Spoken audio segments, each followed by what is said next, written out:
O milagre que mudou a vida de Marcelo, da escuridão à luz da fé. Marcelo sempre foi um homem forte.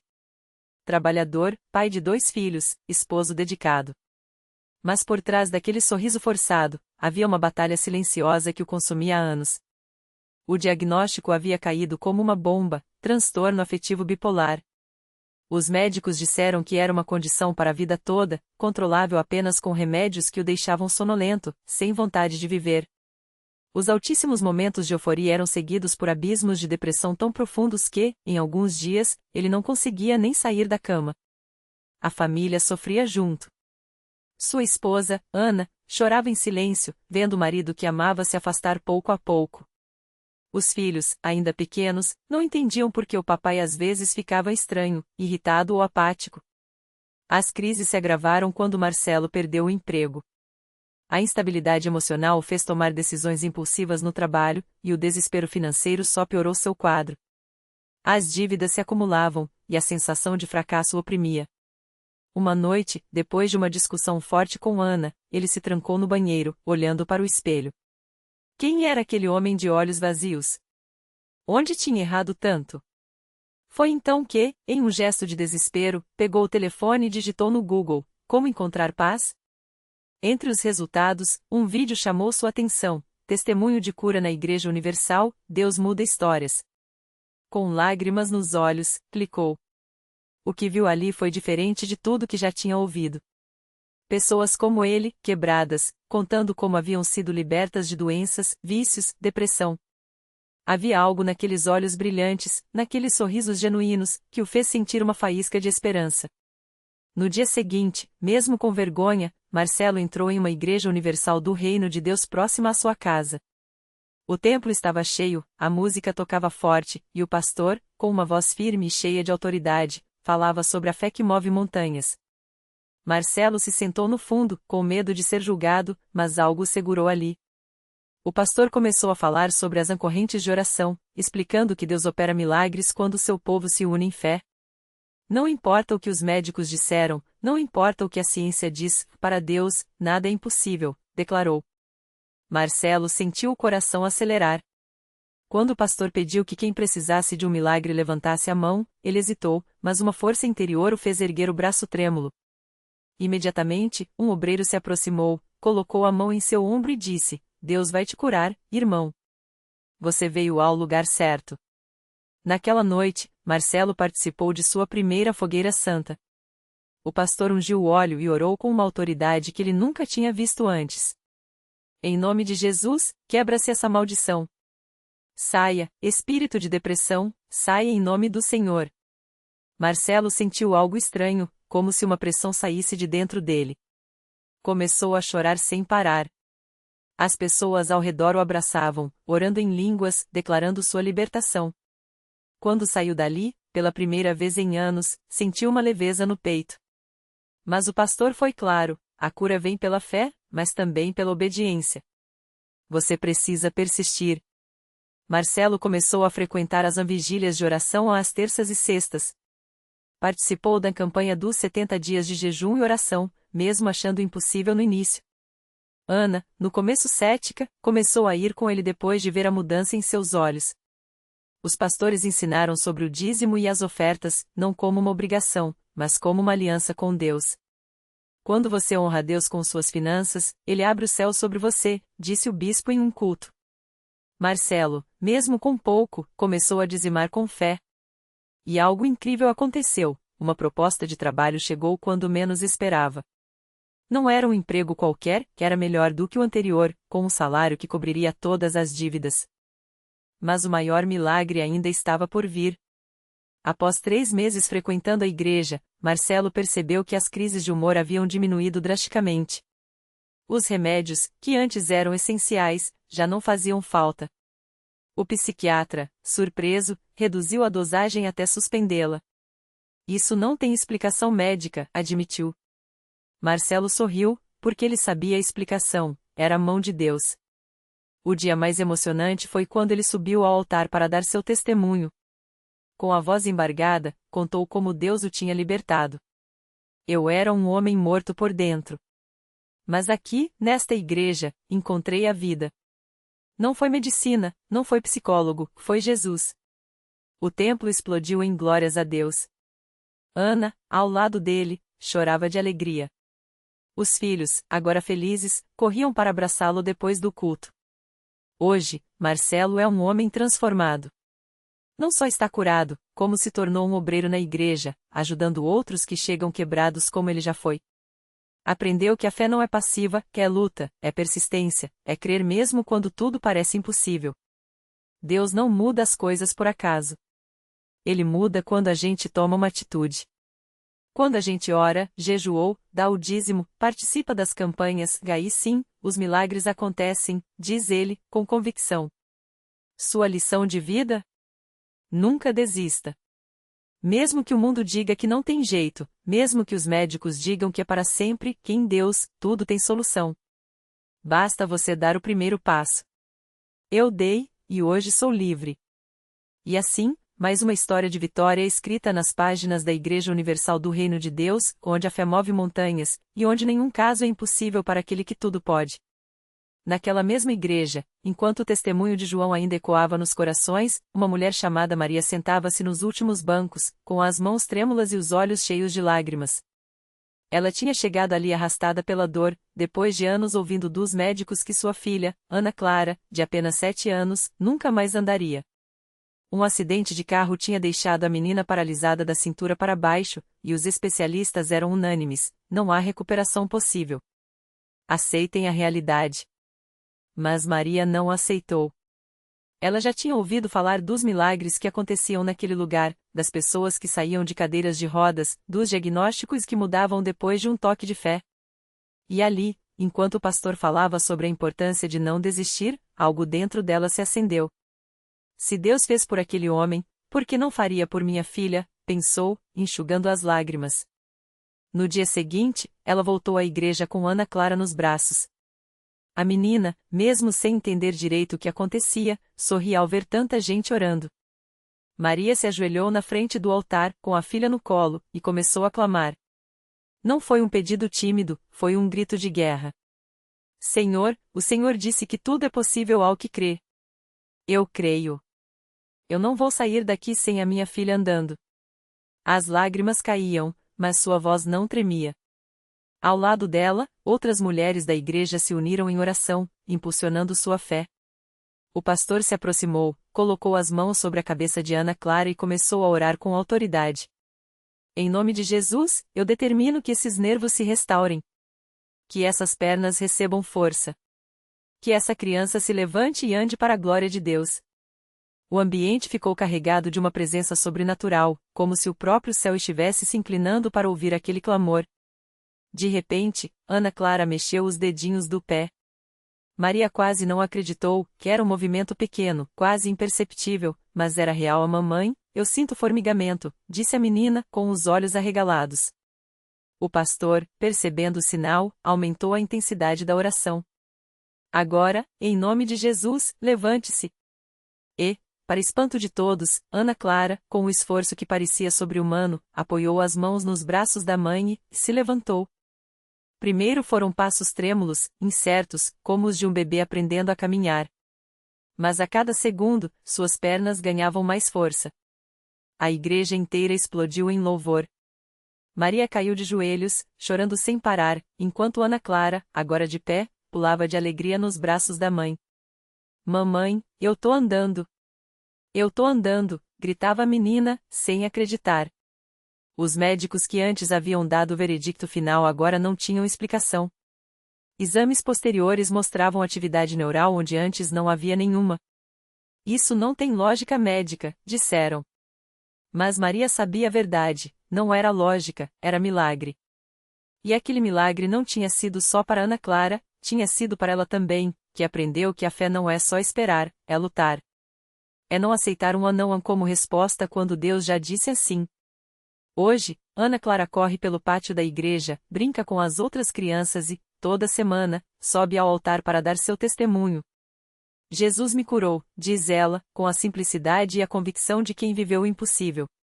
E Maria, que antes chegava arrasada, agora é uma das primeiras a chegar aos cultos, sempre com um sorriso no rosto e uma palavra de esperança para quem ainda está na luta. Se Deus fez por mim, Ele faz por você também, repete ela, olhando nos olhos de quem ainda duvida. Basta você dar o primeiro passo. Basta você crer. E assim, mais uma história se junta ao livro de vitórias da Igreja Universal, onde a fé não é teoria, é realidade. Onde Deus não é uma ideia distante, mas um Pai que ouve, que age, que transforma vidas. Porque para Ele, nenhum caso é sem solução. Nenhuma dor é permanente. E nenhum milagre está além do seu poder. Naquela mesma igreja, enquanto Maria e Sofia compartilhavam sua vitória, um homem chamado Carlos entrava pela primeira vez com o coração apertado e as mãos trêmulas. Ele não era de falar sobre suas dores, mas naquela noite, depois de anos lutando contra um vício que quase destruiu sua família, sentiu que não tinha mais para onde correr. Se Deus curou aquela menina, quem sabe não pode me libertar também? Pensou, enquanto os louvores enchiam o templo. Carlos se sentou no fundo, tentando passar despercebido, mas o Espírito Santo já estava trabalhando nele. Quando o pastor fez o apelo para quem precisava de libertação, ele sentiu algo dentro de si quebrar. Não foi a voz do pastor que o chamou, foi uma voz mais profunda, como se alguém sussurrasse em sua alma: chegou a hora. Solte tudo aqui. Ele subiu ao altar com lágrimas nos olhos, sem saber o que dizer. Só conseguia repetir: Senhor, eu não aguento mais, me ajuda. E ali, entre orações firmes e a imposição de mãos, algo sobrenatural aconteceu. Uma paz que ele nunca havia sentido invadiu seu ser, como se correntes invisíveis se rompessem. Quando abriu os olhos, era como se tivesse acordado de um pesadelo longo demais. Na semana seguinte, Carlos voltou.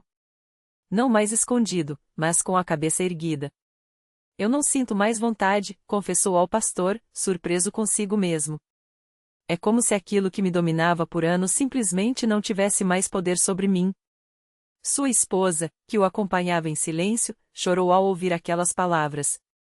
Eles já haviam tentado de tudo, clínicas, promessas, força de vontade, mas só naquele lugar, só com aquela fé, a mudança havia vindo. E não foi só Carlos.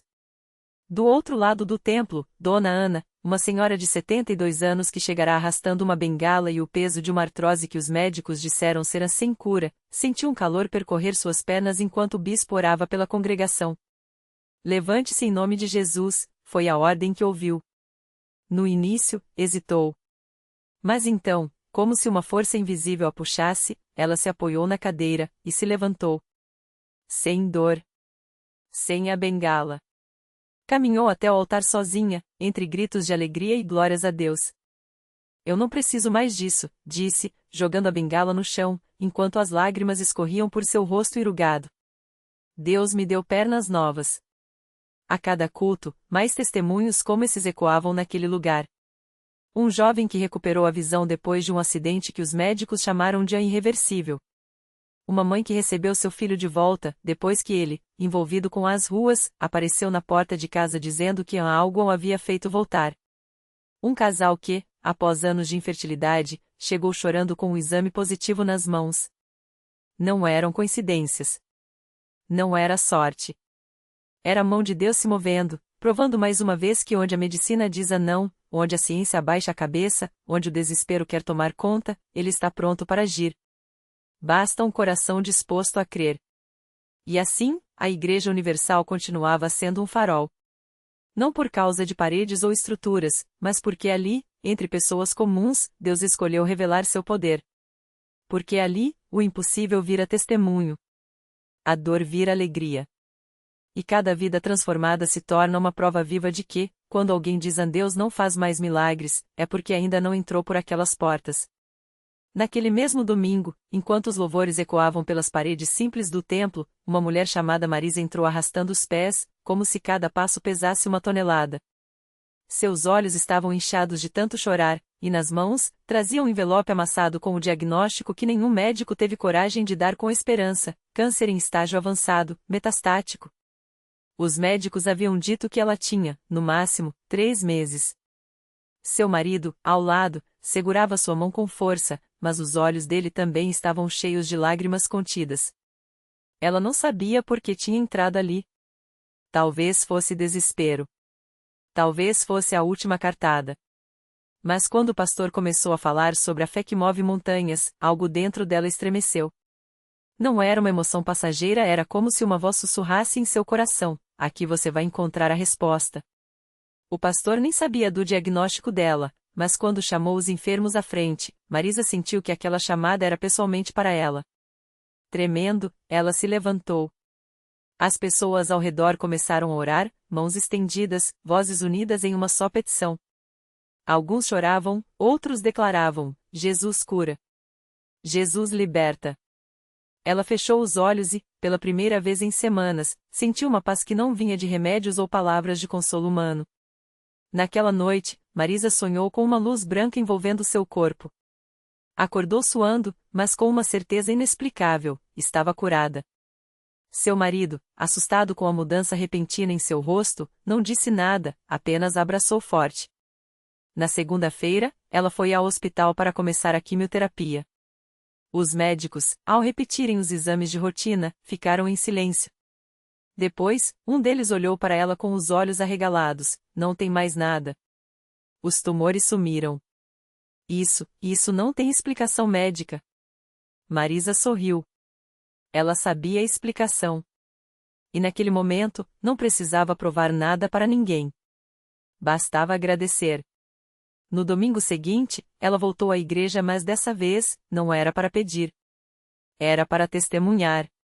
Com o exame nas mãos, subiu ao púlpito e contou, entre lágrimas de gratidão, como Deus tinha tocado seu corpo. O templo explodiu em glórias. Gente que nunca tinha se visto antes se abraçava, chorando junto.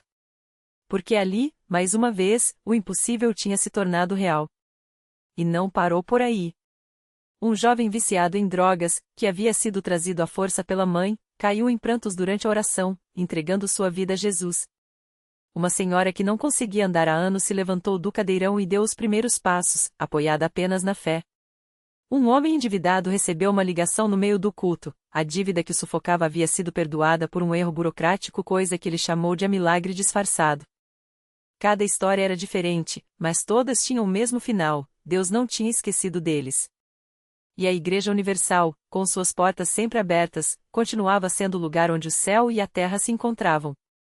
Não por causa de homens, não por causa de rituais, mas porque Deus, em sua misericórdia, escolheu aquele lugar para mostrar que Ele ainda fala. Ainda age. Ainda transforma vidas. Porque milagre não é coisa do passado. Milagre é hoje. É aqui. É agora. Basta um coração que ouse crer. Naquela mesma noite, enquanto as testemunhas se multiplicavam e os corações ardiam em gratidão, uma mulher chamada Marisa entrou pela primeira vez na Universal. Ela vinha arrastando uma dor que ninguém via: a perda do filho, um adolescente de 16 anos que havia se afastado de casa após uma briga feia. Já faziam 3 meses que ela não sabia nem se ele estava vivo. As noites eram um pesadelo de lágrimas e culpa. Se ao menos eu tivesse falado diferente, repetia para si mesma, enquanto as forças iam se esgotando. Marisa não era de ir à igreja. Na verdade, nunca tinha entrado em uma. Mas naquela tarde, enquanto passava de ônibus em frente ao templo, algo a fez descer no ponto seguinte e voltar a pé. Não sabia explicar por quê. Só sentia que, se não entrasse ali, algo pior aconteceria. Ao cruzar a porta, o calor dos louvores a envolveu como um abraço. Ela se sentou no fundo, com as mãos trêmulas e o coração batendo tão forte que doía. O pastor, como se soubesse de sua angústia, começou a falar sobre filhos pródigos. Deus não desiste de ninguém, ele declarou, com uma convicção que fez Marisa erguer a cabeça. Mesmo quando você acha que está tudo perdido, ele está trabalhando nos bastidores. Hoje, alguém aqui vai receber uma notícia que vai mudar tudo. As palavras ecoaram dentro dela como uma promessa. Foi então que, no meio da oração, seu celular vibrou no bolso. Era uma mensagem de um número desconhecido: Mãe, sou eu. Estou na rodoviária. Posso voltar para casa? Marisa não acreditou nos próprios olhos. As mãos tremiam tanto que quase deixou o aparelho cair. Ao lado dela, uma irmã na fé, percebendo sua comoção, perguntou: O que foi, minha filha? E Marisa, entre lágrimas, mostrou a tela. A irmã abraçou-a forte e sussurrou: Eu não falei? Deus é fiel. Quando o filho chegou em casa naquela madrugada, magro, sujo, mas vivo, Marisa soube que não era coincidência. Ele contou que, depois de dias dormindo nas ruas, um homem estranho havia se aproximado e lhe dado dinheiro para a passagem. Ele disse que uma voz falou para ele me ajudar, o rapaz confessou, confuso. Marisa não teve dúvidas, aquilo era a mão de Deus agindo através de pessoas. O mesmo Deus que a havia levado até aquele templo na hora certa. Dias depois, ela voltou à Universal desta vez, não sozinha. O filho, que antes zombava de qualquer coisa relacionada à fé, agora a acompanhava, com os olhos brilhando de uma esperança que não tinha antes. Naquele dia, enquanto o pastor falava sobre restauração, o jovem levantou a mão e disse, com a voz embargada, eu quero esse Deus na minha vida também. E assim, mais uma família foi reconstruída. Não por acaso. Não por sorte. Mas porque, naquela igreja, no meio daqueles que ousavam crer, Deus continuava escrevendo histórias de milagres uma a uma, sem pressa, mas sem falhar. Porque para Ele, nenhum caso é perdido. Nenhuma dor é grande demais. Basta um passo de fé. Basta uma porta aberta.